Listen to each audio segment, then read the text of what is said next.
FC Barcelona has been dragged back to reality in their previous two matches, first a defeat to Real Sociedad, and then squandering a 2-0 lead away against Celta Vigo in less than 3 minutes.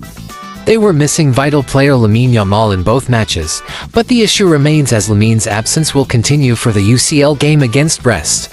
This is a worrying sign for Barca. Let's hope Hansi Flick will fix it as soon as possible. Did opponent teams find a solution to Hansi Flick tactics?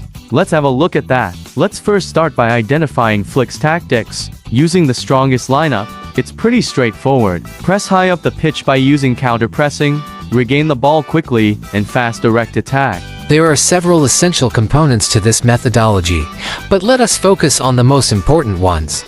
Let's start with the attack.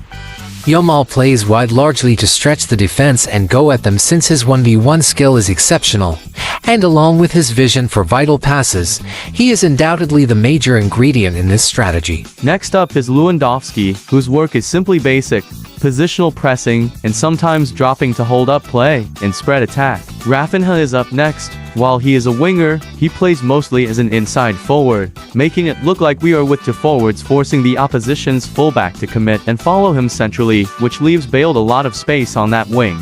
But against Celta we were without Balde, and Gerard Martin was disastrous. Going into midfield we have Pedri, Casado and Olmo. Casado provides defensive cover and sometimes he alternates with Pedri to play deep. But his eye for long balls and smart inside passes makes him a perfect pair to Pedri in that midfield, more like Rodri and Gundogan in Manchester City.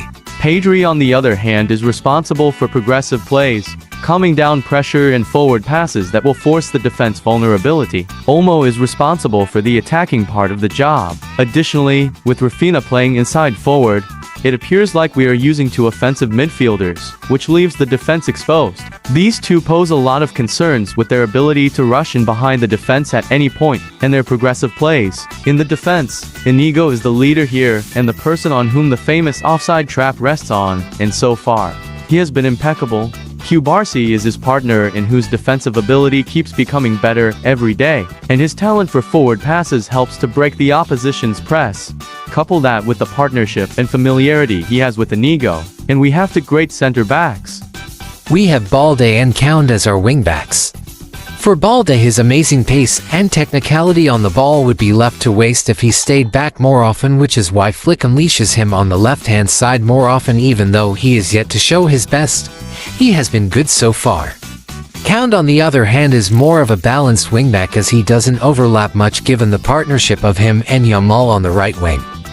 Since Yamal can mostly always go past his player, he doesn't necessarily need Count to overlap, which means Count just has to be there to clean up in defense. Talking about Inaki Pina, our goalkeeper. Inaki is more of a sweeper than a ball-playing goalkeeper. From his side there is no problem given his performances as he is giving his best. Talking about the problems, the lack of quality squad depth is one of the issues, as it's hard for the bench to put up a reasonable performance compared to the starting 11. Players-wise, both Gerard Martin and Count are terrible and progressing from deep under pressure on their own.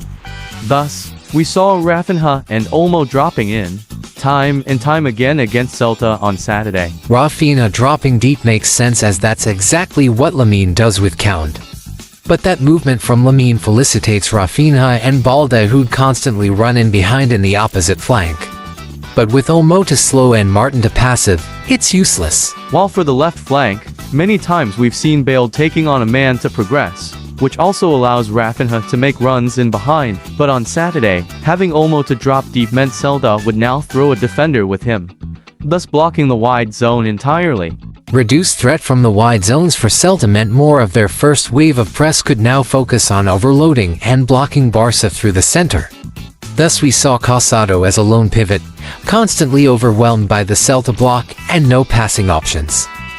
Barca were not able to progress the game through wide areas. Plus, the central overload by Celta often led us to bypass the first press by putting in long balls for Lua or runners. That did give Barca's first goal, but most of the time, it meant a surrender in possession. Celta then penetrated through deep runs. The fear and confusion created by those deep runs often tore apart the confidence of the backline. These are the type of games that puts Flick's methods and philosophy under fear. He's known for his aggressive and direct intent. He does not want the backline to rotate heavily, committing more men deeper, and rather he pushes his players forward and put the ball forward as soon as possible. This is not a poor tactic in itself, as Barca, when were able to execute it, found themselves in good positions. But the tremendous demand of physicality drains out the players. Once the legs are gone, the press and backtracking becomes atrocious. To conclude, Flick's expansive way of playing football needs certain profiles and a quality squad depth which allows rotation without dropping a level. Araujo, Lamine, build should be an immediate fix. Thinking about the long term, we'll need top signings. Let's see how Hansi Flick will lead the team forward now. Rival teams have found a way to play against Barcelona for now.